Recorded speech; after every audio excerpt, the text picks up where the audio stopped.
रेखा में रहने वाले हम भारत के लोग, कर्क रेखा में ये भारत देश स्थित है, इसलिए हमारे यहाँ 21 जून को गर्मी पड़ती है।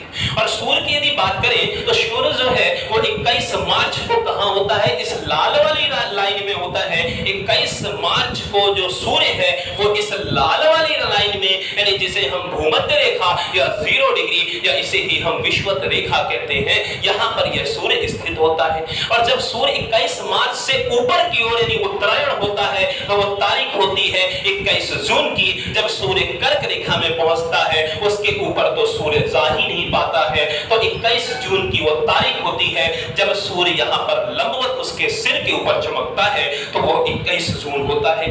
और यदि बात करें तो 21 जून के बाद फिर से सूर्य दक्षिणायन होता है, मतलब नीचे की ओर आने लगता है। और वो तारीख होती है 23 सितंबर की, 23 सितंबर की, जब सूर्य फिर से भूमध्य रेखा पे आ जाता है। और कल ही 23 सितंबर था और 23 सितंबर को सूर्य भूमध्य रेखा में आ चुका है और भूमध्य रेखा में आ गया वापस से सूर्य। फिर अब सूर्य दक्षिणायन हो जाएगा और यह मकर रेखा की ओर चलने लग जाएगा। फिर सूर्य अब 22 दिसंबर को मकर रेखा में पहुंचेगा और हम कर्क रेखा के रहने वाले वासी हैं और दिसंबर महीने में अब हमारे यहाँ ठंडी पड़ने लग जाती है, तो मकर रेखा में रहने वाले देश जो है वहां पर उनके लिए गर्मी पड़ती होगी। तो आप पड़ती है तो याद रखिएगा कि सूर्य जो की स्थिति कैसे होगी। 21 मार्च को सूर्य कहाँ होता है, यह सूर्य भूमध्य रेखा में होता है। उसके बाद वह 21 जून को कहाँ पहुंचता है, कर्क रेखा में पहुंचता है। फिर सूर्य नीचे आता है और 23 सितंबर को फिर से कहां से आएगा, भूमध्य रेखा में आ जाएगा। फिर सूर्य अब नीचे होता जाएगा और 22 दिसंबर का वो तारीख होगी जब सूर्य मकर रेखा पे आ जाता है और दिसंबर के महीने में कर्क रेखा के रहने वाले देशों के लिए वहां पर ठंडी चालू हो जाती है। ठीक है, तो इतनी बातें सबको समझ में आई।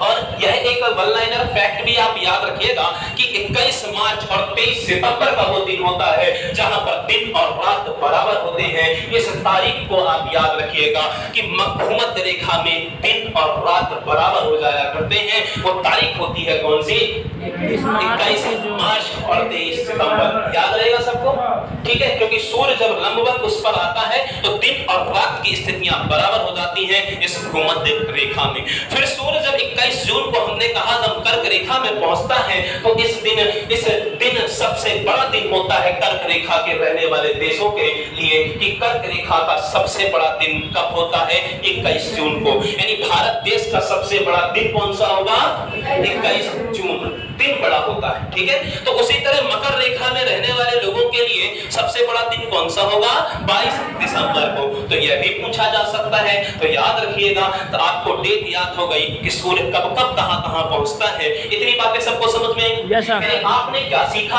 हमने कर्क रेखा को सीखा, हमने भूमध्य रेखा सीखा और हमने मकर रेखा के बारे में सीखा। इतनी बातें सबको समझ में आई। चलिए बहुत अच्छा, अब हम आते हैं अपने भारत की स्थिति की ओर। हम अपने भारत की स्थिति को देखते हैं कि इस प्यारे पूरे इस पृथ्वी में हमारा यह भारत देश, यह प्यारा हमारा भारत देश घर, यह हमारा कहां पर स्थित है यह पूरी पृथ्वी में। तो बहुत ध्यान से समझिएगा, ऊपर वाले मैप से ही रिलेट करके हम पढ़ेंगे कि यह प्यारा भारत देश, जैसा कि आप देख पा रहे हैं मैप में, यह छोटा करके मैंने यहाँ पे बनाया है और यह भारत देश हमारा यह कहां पर स्थित है पूरे पृथ्वी में। तो आप देखते हैं, और मैंने अभी तो आपको सिखाया कि हमारा भारत देश कर्क रेखा में स्थित है। अभी हमने बताया और आप पढ़ते भी आ रहे हो इतने वर्षों से कि हमारा प्यारा यह भारत देश कहां पर स्थित है, कर्क रेखा में स्थित है। और कर्क रेखा भूमध्य रेखा के कहां पर है, भूमध्य रेखा के उत्तर की दिशा में उत्तरी गोलार्ध में स्थित है। भूमध्य रेखा से उत्तरी गोलार्ध में स्थित है यह कर्क रेखा।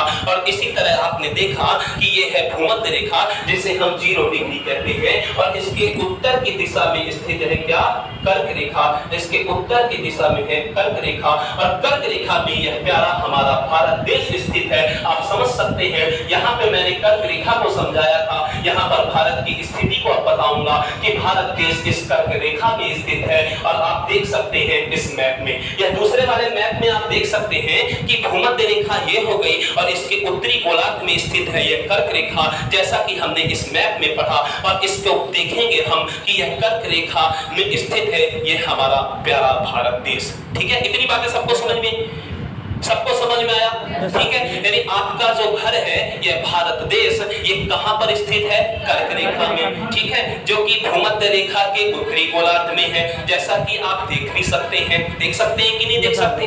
ठीक है, तो बहुत ध्यान से समझने की कोशिश करिएगा कि यदि आप देखें कि यदि आपसे एग्जामिनर अब क्वेश्चन पूछे कि भारत देश किस गोलार्ध का देश है, भारत देश किस गोलार्ध का देश है, तो आपका आंसर क्या होना चाहिए? हमारा भारत देश उत्तरी गोलार्ध का देश है। यह अक्षांश रेखा के अनुसार यदि आपसे पूछा जाए कि देशांतर रेखा के अनुसार हमारा भारत देश किस गोलार्ध का देश है, बात को बहुत अच्छे से समझिएगा। एग्जामिनर आपको यहीं पर फंसा लेगा और यहीं से ही क्वेश्चन पूछेगा कि भारत देश किस गोलार्ध का देश है, तो भारत देश अक्षांश रेखा, अगर आप भूमध्य रेखा यानी इक्वेटर से यानी 0 डिग्री से आप यदि तुलना करें, और यहीं से ही करना पड़ेगा क्योंकि यही तो सेंटर लाइन थी, यही तो ऐसी एक रेखा थी जो भारत को 2 बराबर भागों में बांटती है, तो तुलना तो आप इसी से ही करोगे। यदि आप इससे देखें ध्यान से, और हमारा यह प्यारा भारत देश यह भूमध्य रेखा के उत्तर की दिशा में स्थित है, इसलिए हम कहेंगे कि सर हमारा भारत देश अक्षांश रेखा के अनुसार यानी भूमध्य रेखा से यदि हम तुलना करें तो किसके क्या है? उत्तरी गोलार्ध का देश है। क्या है? यानी हमारा भारत देश किस गोलार्ध का देश है? उत्तरी गोलार्ध का देश है, और साथ ही साथ पूर्वी गोलार्ध का भी है। और देशांतर रेखा से यदि आपको कोई पूछे, क्योंकि आप तुलना तो 0 से ही करना, इसी तरह देशांतर रेखा जब मैंने कल पढ़ाई थी और आपको बताया था कि लंदन के ग्रीनविच शहर में हमने क्या खींचा है? 0 डिग्री देशांतर रेखा, ये वही लॉन्गिट्यूड रेखा है जिसे हमने कल पढ़ाया था। ये खड़ी रेखाएं होती हैं, तो हमने देखा ये 0 डिग्री जो है ये लंदन के ग्रीनविच में है, और यदि इस 0 डिग्री देशांतर रेखा से यदि आप देखें वहां पर यदि खड़े हो जाएं और अपना भारत को अगर आप निहारेंगे तो आपका भारत पूरब की दिशा में आपको नजर आएगा। इसलिए आप कह देंगे कि हमारा भारत देश उत्तरी गोलार्ध का भी देश है और साथ ही साथ पूर्वी गोलार्ध का भी देश है। बात समझ में आ रही है सबको? समझ पा रहे हैं ना बात को? और आप कहां से खड़े होकर देखेंगे? इस 0 डिग्री से ही देखेंगे, क्योंकि तुलना 0 से ही करेंगे कि यहां से आप देखेंगे। तो जब आप इस लाल वाली इस 0 डिग्री इस भूमध्य रेखा में खड़े होकर देखेंगे कि हमारा भारत किस गोलार्ध में है, तो आपको ऊपर की ओर निहारना पड़ेगा, यानी आप समझ जाएंगे कि ऊपर की दिशा होती है उत्तर की, इसलिए हमारा भारत देश उत्तरी गोलार्ध का देश है। और जब आप देशांतर रेखा में खड़े होंगे और लंदन के ग्रीनविच शहर में जब खड़े होंगे जहां पर 0 डिग्री माना गया है, तो वहां से आप जब खड़े होंगे भारत इस अपने घर को निहारोगे तो वो आपको पूर्व की दिशा में दिखेगा। इसलिए आप कह देंगे कि हमारा भारत देश पूर्वी गोलार्ध का देश है। कौन से गोलार्ध का? पूर्वी गोलार्ध का। तो आंसर समझ में आया? Yes sir. चलिए अब हम आपसे पूछेंगे और एग्जामिनर कैसे आपको फंसा लेगा, बस इस बात को भी समझते चलिएगा। ये आप सबसे भी बन जाएगा, लेकिन एग्जामिनर यहां से इस प्रकार का क्वेश्चन पूछता है कि आप यहां फंस सकते हैं। कैसे? अब हम आपसे पूछते हैं, यदि हम आपसे पूछें कि भारत किस गोलार्ध का देश है, तो आप आंसर क्या दोगे? ठीक है, यहीं पर आपने गलती कर दी। हमने यदि आपसे पूछा कि भारत किस गोलार्ध का देश है, तो आप कहेंगे कि उत्तरी गोलार्ध का है और साथ ही साथ पूर्वी गोलार्ध का देश है। इस बात को समझने रहना, आंसर यही आपको देना पड़ेगा। और ऑप्शन कई होंगे, लेकिन आंसर यही वाला सही होगा कि भारत किस गोलार्ध का देश है, तो अक्षांश रेखा यानी लेटिट्यूड के अनुसार भी बताना कि भारत उत्तर की ओर है, और खड़ी वाली इस 0 डिग्री देशांतर रेखा से भी देखकर बताना कि भारत पूर्वी गोलार्ध का भी देश है। यानी हमारा प्यारा भारत उत्तर पूर्वी गोलार्ध का देश है। याद रखना, यदि अब एग्जामिनर ये आपसे पूछे कि अक्षांश रेखा के अनुसार भारत किस गोलार्ध का देश है या भूमध्य रेखा के अनुसार भारत किस गोलार्ध का देश है, तो आप क्या बताओगे?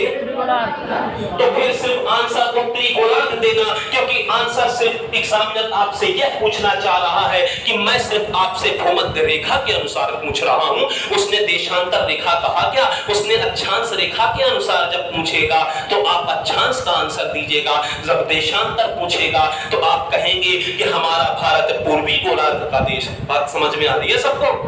और यदि वो अक्षांश और देशांतर नाम ना ले तो फिर आप आंसर तब ये देना कि भारत उत्तरी पूर्वी गोलार्ध का देश है, भारत उत्तर पूर्वी गोलार्ध का देश है। अब समझ में आया? यहाँ पर बनने के बाद भी गलती हो जाएगी और एग्जामिनर यही तो चाहता है कि आपसे गलती करवा जाए। ठीक है, तो आप अच्छे से और मैपिंग से पढ़ने का मतलब यही है कि आप रट नहीं रहे हो, चीजों को आप समझ रहे हो, तो अच्छे से समझते चलिए। जो आपसे पूछा जाए वही आंसर देंगे आप। ठीक है, और आंसर तभी वही दे पाएंगे जब आप समझा होगा आपने चीजों को। यदि रटा होगा तो आप थोड़ी समझ पाएंगे कि वो पूछना क्या चाह रहा है। ठीक है, इतनी बातें सबको समझ में, अंशु जी आपको समझ में आ रहा है? ठीक है, तो बता पाएंगे हमारा प्यारा भारत देश किस गोलार्ध का देश है? उत्तरी पूर्वी गोलार्ध का देश है। हमारा यह प्यारा भारत देश अक्षांश रेखा के अनुसार किस गोलार्ध का देश है? उत्तरी देश। हमारा यह प्यारा भारत देश यदि हम बात करें तो देशांतर रेखा के अनुसार किस गोलार्ध का देश है? पूर्वी देश। तो इसका आंसर देंगे पूर्वी गोलार्ध का। अब बात सबको समझ में आई? ठीक है, चलिए बहुत बढ़िया। क्योंकि जब यहाँ हरे वाले में खड़े होगा तो पूरब की दिशा में है ना। अरे दिशाएं आप लोग जानते हैं ना कैसी होती हैं, दिशाएं कैसे चलती हैं? यह ऊपर की ओर, ये कोई मान लो सेंटर है, इसके ऊपर कौन सी दिशा होगी? उत्तर, इसके नीचे दक्षिण, इसके अगर यहाँ पर बात करें तो ये होगी पूर्व और ये होगी पश्चिम। तो बात समझ में आई? इस तरह दिशाएं चलती हैं और यहाँ पे आप यदि सेंटर लाइन में खड़े होंगे तो भारत उत्तर की ओर है और यहाँ पे खड़े होंगे तो भारत पूर्व की ओर है। समझ में आया सबको? चलिए बहुत अच्छा, और आगे बढ़े। इसी के क्रम में और आगे चीजों को समझने की कोशिश करते हैं। चलिए, तो सबको समझ में आ गया? तो आज के बाद बता पाओगे कि भारत किस गोलार्ध का देश है? उत्तरी पूर्वी गोलार्ध का। बहुत अच्छा, और भारत की स्थिति और विस्थिति को भी आप बता पाओगे पूरे पृथ्वी में? बता पाएंगे ना? बहुत अच्छा, चलिए तो आगे बढ़े। चलिए आगे बढ़ते हैं, और यही हमारा यह प्यारा भारत देश है। जैसा कि मैप में भी आप देख सकते हैं, कर्क रेखा यहाँ से गुजर रही है कि नहीं गुजर रही? चलिए अब बड़े वाले मैप में आ जाए। अब ये बड़ा वाला मैप कुछ और बताएगा आपको, और थोड़ा भारत के बारे में आप जानते हैं कि हमने ये छोटे वाले में ये तो पढ़ लिया कि हमारे इस पृथ्वी में भारत कहाँ पर है। अब भारत में अक्षांशीय और देशांतरी विस्तार को भी पढ़ लेते हैं कि हाँ सर आपने कल पढ़ाया तो था कि भारत में यदि बात करी जाए पूरे पृथ्वी में अक्षांश रेखाओं की संख्या 181 भी होती है, और कहीं कहीं अगर हम देखें कि यदि बिंदु के रूप में मान ले ध्रुवों को तो फिर 179 होती है। और देशांतर रेखाओं में आपने पढ़ा था कि देशांतर रेखाओं की टोटल संख्या कितनी होती है? कितनी होती? 360 होती है। सोचिए 360 है जब पूरे पृथ्वी में, तो फिर इस अक्षांश और इस देशांतर रेखाओं के बीच में हमारा यह प्यारा भारत तो होगा ही होगा कहीं, तो वो कहां पर होगा और कितने कितने के बीच में होगा? अब इस चीज को हम जानेंगे इस बड़े वाले मैप में। ठीक है, समझ पा रहे ना आप लोग? जैसे आप हो, आप भी कहीं खड़े होंगे इस पूरे पृथ्वी में, तो किस लाइन के और किस लाइन के बीच में आप खड़े हैं तो पता होना चाहिए कि नहीं होना चाहिए? ठीक है, तो उस लाइन से उस लाइन के बीच में भारत की स्थिति और उसके विस्तार को हम देखते हैं कि कहां पर है। चलिए तो आगे पढ़ते हैं, आगे बढ़ते हैं।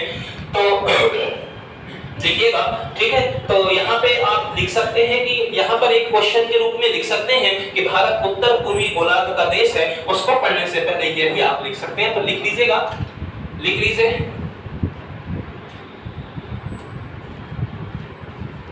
याद रहेगा आपको।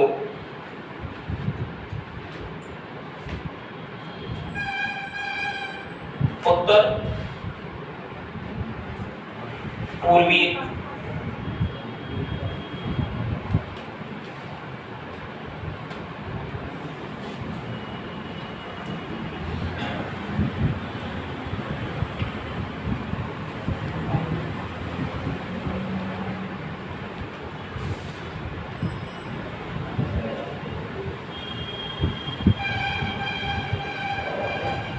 भारत कैसा है? उत्तर पूर्वी गोलार्ध का देश है, और अक्षांश रेखा के अनुसार उत्तरी गोलार्ध और देशांतर रेखा के अनुसार पूर्वी गोलार्ध का देश है। याद रहेगा? ठीक है, रोकना थोड़ा भी